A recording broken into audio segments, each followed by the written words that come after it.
so many people probably don't play on stage or don't post on Instagram or don't do it because they're scared of like what people are going to think of it. Yo, which you shouldn't. That's a big thing I'm struggling with for sure. Which everybody is. Yeah. I feel everybody definitely struggles with that.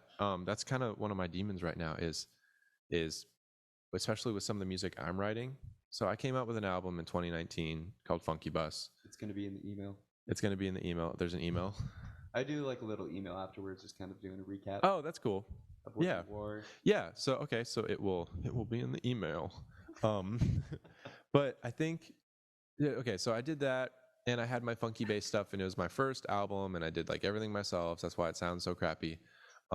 Recorded. Did you really? Yeah. The drums, a buddy played drums for me. I recorded it at the church I was at. You did say that. And what in?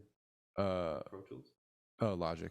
Yeah. So like, I had buddies. I was literally in a band room and like had packing blankets propped up on music stands and like a 57 to record trumpet for one of my friends played trumpet on it, and I literally had him in a little cage of packing blankets and music stands to record, and I just had my little like Scarlett 2i2 rep Scarlett, whatever.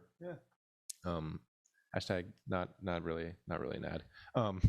But like and so I did that, and it sounds okay and whatever, and I mixed it myself, and it cost me, the only money it cost me was the money to upload it, right?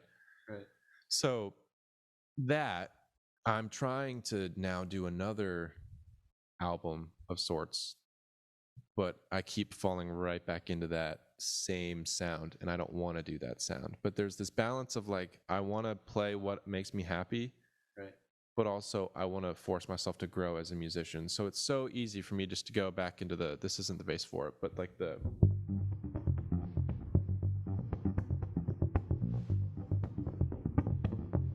that's done on this beauty right here. Hashtag 1986 Padula MVP. 86. No. 1986. No, it's not. Yeah, huh? Really? Yeah. It says so. The number on the back, you go on the it's technically a buzz that was fretted later by a previous owner. I think it was fretted sometime in the 90s, but they don't make those anymore. The guy, Michael Padula, retired. And so they're an endangered species. I mean, I'm sure there's like thousands of them, but as far as them being produced anymore, I think that instantly makes them endangered, right? I would say so. I think so. Yeah. And it sounds cooler. So that's cool. that's the only bass that's on the whole album.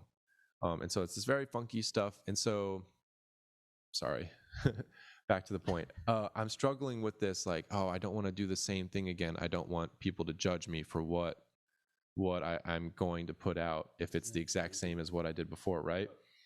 Now it's cool, and I find it to be a unique form of playing. I definitely have my direct influences, of bass players, but I want to expand, and so I'm struggling with this, like, where I've said I want to expand and not do that sound. I'm struggling with, is this a good enough different sound? Is this a different enough, is this going to be okay? And so that's a demon I'm currently struggling with. So, but you have to come in.